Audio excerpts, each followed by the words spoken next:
নমস্কার, আপনি দেখছেন news all Times YouTube channel. আমি তন্ময়। আজ মহালয়ার দিন, কিন্তু পুজোর শুরুতেই আকাশে চিন্তার ভাঁজ ফেলছে আবহাওয়া। পশ্চিমবঙ্গের আকাশে ঘনিয়ে আসছে দুর্যোগের মেঘ। উত্তর থেকে দক্ষিণ দুই বাংলাতেই আবহাওয়ার নাটকীয় পালাবদল। প্রশ্ন হচ্ছে, আজকের দিনটা কি উৎসবের আনন্দে ভিজবে নাকি দুর্যোগের আশঙ্কায় আধার নামবে? জানিয়ে দেবো বিস্তারিত ভিডিওতে, তাই অবশ্যই ভিডিওটি শেষ পর্যন্ত দেখবেন এবং আপনি আপনার জেলার নাম ভিডিওর কমেন্ট বক্সে কমেন্ট করে আমাদের জানিয়ে দেবেন। আপনার জেলার নতুন কোনো খবর বেরিয়ে এলে আমরা আপনাকে জানিয়ে দেবো।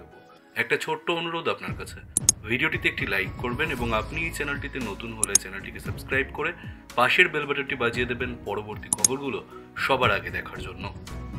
ভারতীয় আবহাওয়া দফতর জানিয়েছে, উত্তরবঙ্গের একাধিক জেলায় দিনভর ভারী বৃষ্টি হতে পারে। ইতিমধ্যেই আকাশ মেঘে ঢাকা, বাতাসের আর্দ্রতার পরিমাণ বেড়ে গেছে আশঙ্কাজনকভাবে। উত্তরবঙ্গের জলপাইগুড়ি, কোচবিহার, আলিপুরদুয়ার, দার্জিলিং, মালদা, দিনাজপুর থেকে কালিম্পং সব জেলাতেই আকাশ ভরবে মেঘে। টানা বর্ষণে নদী ফুলে ওঠার ঝুঁকি থাকার সতর্ক করা হয়েছে নদী তীরবর্তী মানুষদের। বিশেষ করে কোচবিহার আর জলপাইগুড়িতে 7 থেকে 11 সেন্টিমিটার পর্যন্ত বৃষ্টির সম্ভাবনা রয়েছে। বাতাসের গতি ঘন্টায় 10 থেকে 15 কিলোমিটার পর্যন্ত পৌঁছতে পারে, আর আর্দ্রতার হার থাকবে 85 থেকে 10% পর্যন্ত, যা মানুষের অস্বস্তি বাড়াবে আরও বেশি। উত্তরবঙ্গের পাশাপাশি দক্ষিণবঙ্গেও থেমে থেমে বৃষ্টি নামতে পারে। মহালয়ার দিনে যারা তীর্থযাত্রায় বেরিয়েছেন তাদের জন্য ইতিমধ্যেই সতর্কতা জারি করা হয়েছে, কারণ ভিজে রাস্তায় দুর্ঘটনার আশঙ্কা বাড়ছে প্রতি মুহূর্তে।